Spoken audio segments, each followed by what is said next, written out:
Welcome to Happy Healthy Living with Yvonne Douglas. My name is Doug, and today we're going to read The Legend of Sleepy Hollow. This is going to be part two. We already read part one, and we were introduced to Tarrytown, and we were introduced to Ichabod Crane, and we ended with him meeting the beautiful Katrina Van Tassel. So we're going to continue with our story. Stay tuned. 'Twas a long time ago, longer now than it seems, in a place that perhaps you've seen in your dreams. For the story that you're about to be told began with the holiday worlds of old. Now you've probably wondered where holidays come from. If you haven't, I'd say it's time you begun.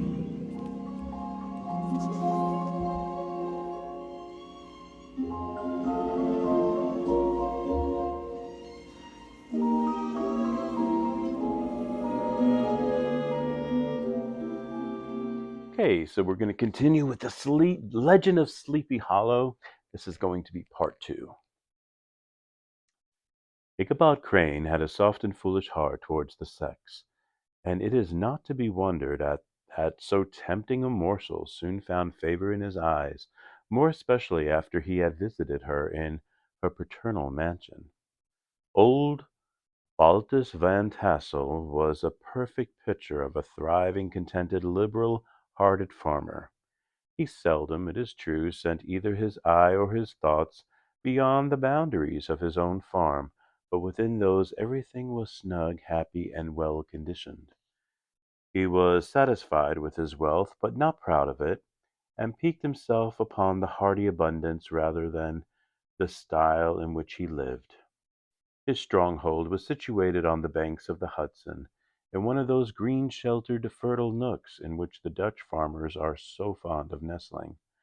A great elm tree spread its broad branches over it, at the foot of which bubbled up a spring of the softest and sweetest water in a little well formed of a barrel, and then stole sparkling away through the grass to a neighboring brook that babbled along among alders and dwarf willows. Hard by the farmhouse was a vast barn that might have served for a church, every window and crevice of which seemed bursting forth with the treasures of the farm. The flail was busily resounding within it from morning to night. Swallows and martins skimmed twittering about the eaves, and rows of pigeons, some with one eye turned up, as if watching the weather, some with their heads under their wings or buried in their bosoms, and others swelling and cooing and bowing about their dames, were enjoying the sunshine on the roof. Sleek unwielding porkers were grunting in the repose and abundance of their pens, from whence sallied forth now and then troops of sucking pigs, as if to sniff the air. A stately squadron of snowy geese were riding in an adjoining pond, convoying whole fleets of ducks. Regiments of turkeys were gobbling through the farmyard, and guinea-fowls fretting about it like ill-tempered housewives with their peevish, discontented cry. Before the barn door strutted the gallant cock, the pattern of a husband, a warrior and fine gentleman, clapping his burnished wings, and crowing in the pride and gladness of his heart, sometimes tearing up the earth with his feet, and then generously calling his ever-hungry family of wives and children to enjoy the rich morsel which he had discovered. The pedagogue's mouth watered as he looked upon his sumptuous promise of luxurious winter fare. In his devouring mind's eye he pictured to himself every roasting pig running about with a pudding in his belly and an apple in his mouth.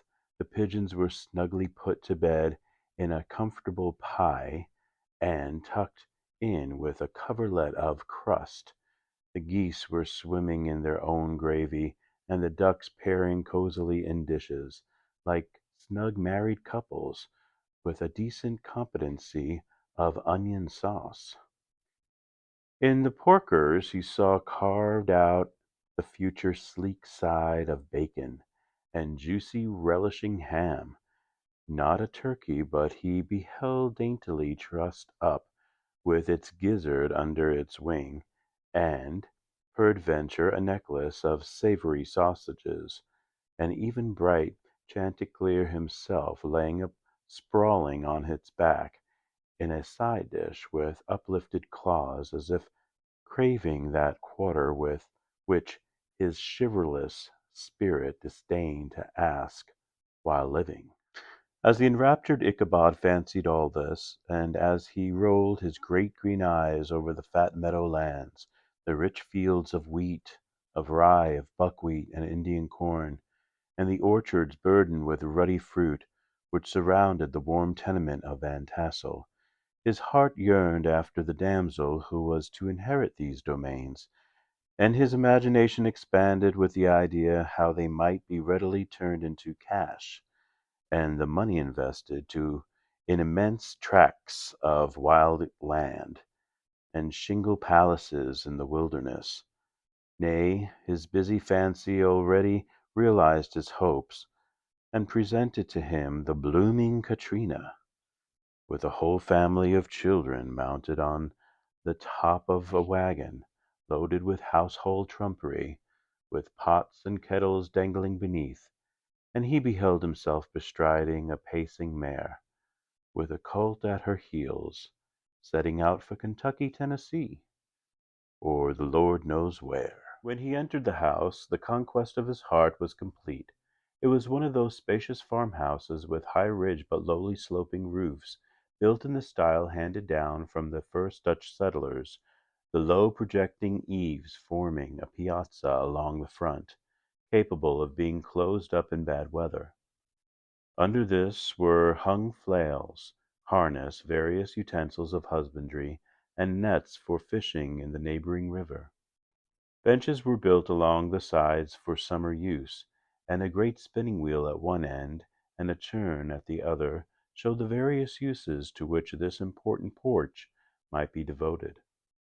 From this piazza the wondering Ichabod entered the hall, which formed the centre of the mansion, and the place of usual residence. Here rows of resplendent pewter ranged on a long dresser dazzled his eyes. In one corner stood a huge bag of wool, ready to be spun; in another a quantity of linsey woolsey, just from the loom; ears of Indian corn and strings of dried apples and peaches hung in gay festoons along the walls mingled with the gaud of red peppers, and a door left ajar gave him a peep into the best parlour, where the claw-footed chairs and dark mahogany tables shone like mirrors.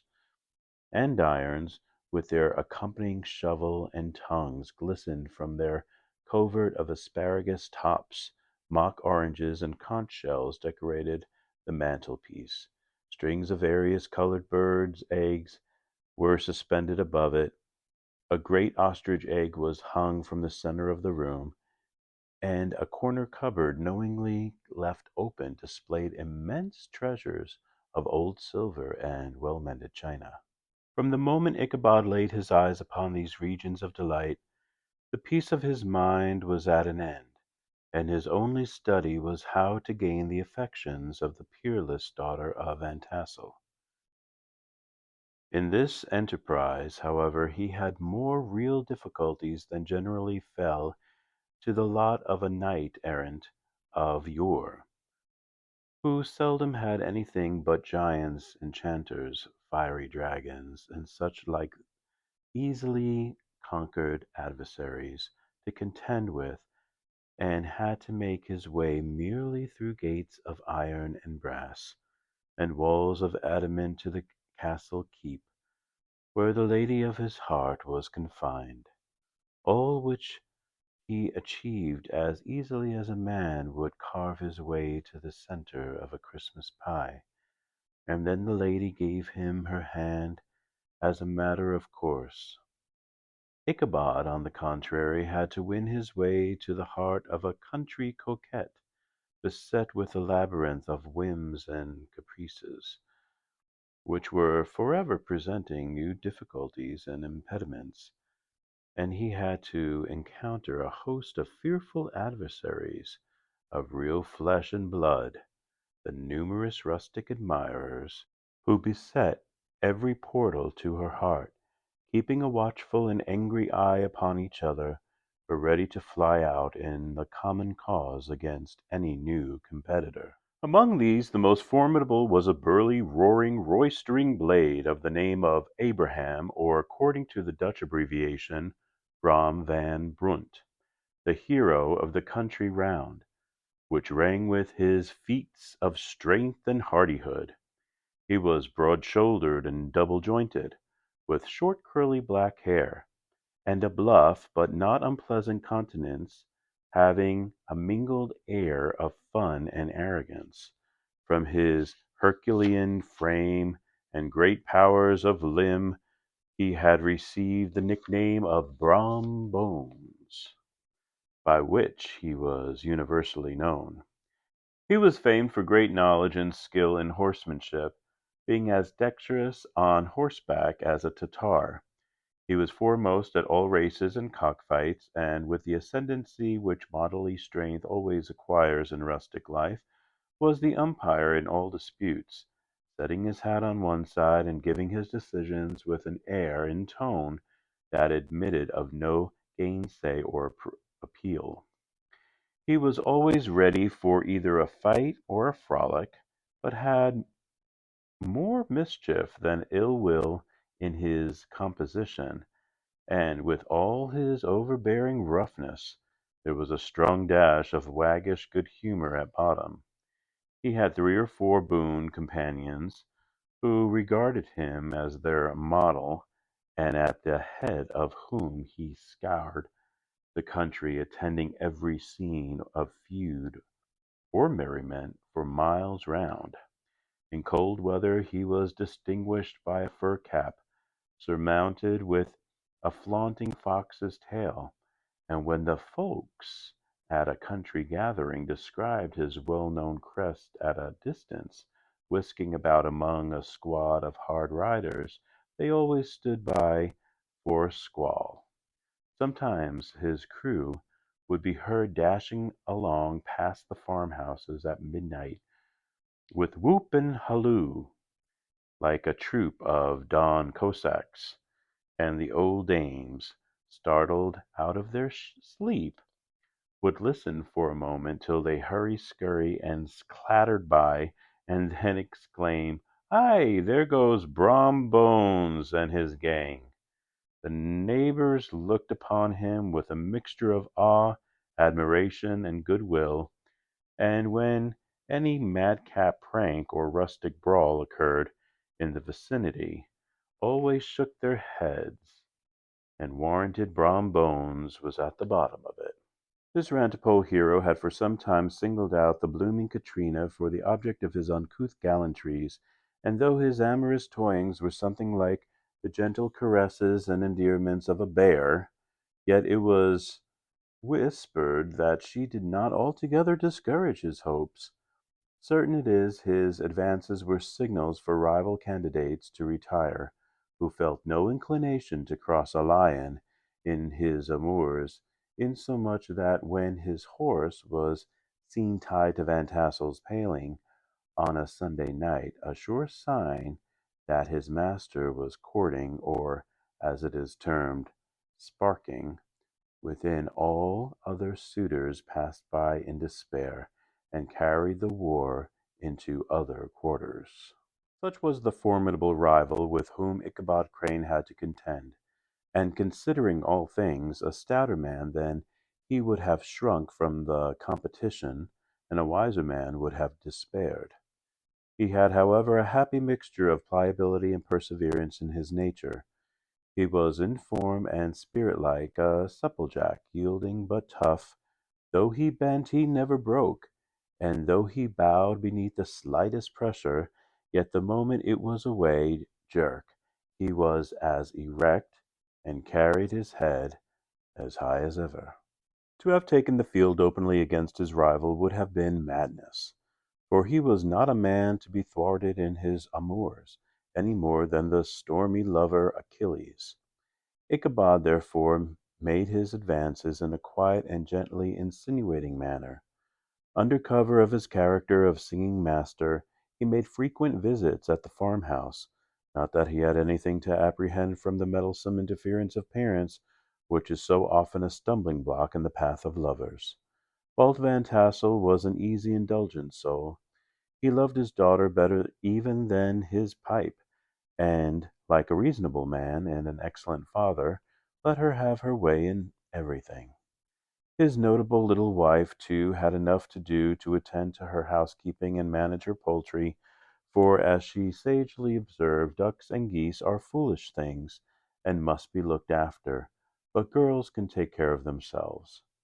Thus while the busy dame bustled about the house, or plied her spinning wheel at one end of the piazza, honest Bolt would sit smoking his evening pipe at the other, watching the achievements of a little wooden warrior, who, armed with a sword in each hand, was most valiantly fighting the wind on the pinnacle of the barn.